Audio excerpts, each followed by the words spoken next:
কাঁচা লবণ খাওয়া ছেড়ে দেওয়ার উপায়। কাঁচা লবণ খাওয়া স্বাস্থ্যের জন্য ভীষণ ক্ষতিকর, এটি জানা সত্ত্বেও অনেকেই কাঁচা লবণ খান। কে কে কাঁচা লবণ খান এবং অভ্যাসটি ছাড়তে পারছেন না, কমেন্ট করতে ভুলবেন না। তাই জেনে নিন কাঁচা লবণ খাওয়া ছেড়ে দেওয়ার কিছু উপায়। প্রতিদিনের খাবারে লবণ থাকবে পরিমিত মাত্রায়, এমনটাই বলেন চিকিৎসকরা।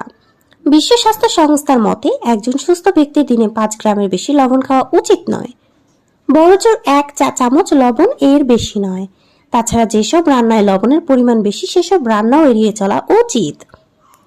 কিন্তু যদি কারো বেশি বেশি লবণ খাওয়ার ইচ্ছে হয় তাহলে মনকে অন্যদিকে ঘোরানোর কিছু কৌশল রয়েছে। আগে থেকে খাবারের পরিকল্পনা, এটা খুব সহজ কৌশল। মেনে চললে অতিরিক্ত সোডিয়াম বা লবণ গ্রহণ এড়ানো সম্ভব।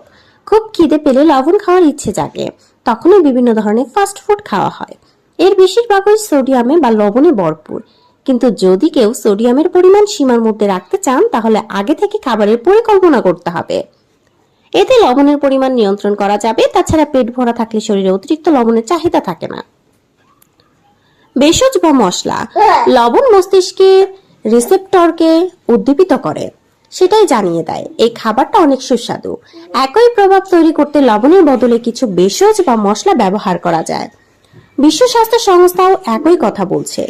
সংস্থার মতে লবণের বদলে তাজা বা শুকনো ভেষজ ব্যবহার করা সবচেয়ে ভালো। বিকল্প অনুসন্ধান, লবণ খাওয়ার ইচ্ছে হলো মানে এই নয় প্যাকেট ছেড়ে লবণ চিপস খাওয়া শুরু করতে হবে। বরং অন্যান্য স্বাস্থ্যকর খাবার বিকল্প বেছে নিতে হবে। কম সোডিয়াম জাতীয় খাবার যেমন সূর্যমুখী বা কুমড়ার বীজ এবং কম সোডিয়াম বাদাম খাওয়া যায়। এতে খিদে মিটবে, স্বাস্থ্যও ভালো থাকবে। খিদে তেষ্টা এক নয়, অনেক সময় খিদে এবং তেষ্টা গুলিয়ে যায়। এই পরিস্থিতিতে শরীর লবণ খেতে চায়, তাই নিজেকে হাইড্রেটেড রাখার চেষ্টা করতে হবে। পর্যাপ্ত পানি পান করলে সহজেই অনেক ধরনের খাবারের লালসা চলে যাবে। ধীরে ধীরে পরিবর্তন, লবণের খিদে কমাতে চাইলে খাদ্যাভ্যাস এবং জীবনযাত্রায় পরিবর্তন আনতে হবে। ধীরে ধীরে লবণ খাওয়ার ইচ্ছে চলে যাবে, তবে এর জন্য ধৈর্য চাই। নিজের মন মানসিকতা স্থির করতে হবে, নিজেকে ধৈর্য ধারণ করতে হবে। নিজের উপরে সবকিছু, আপনি ছাড়া আপনার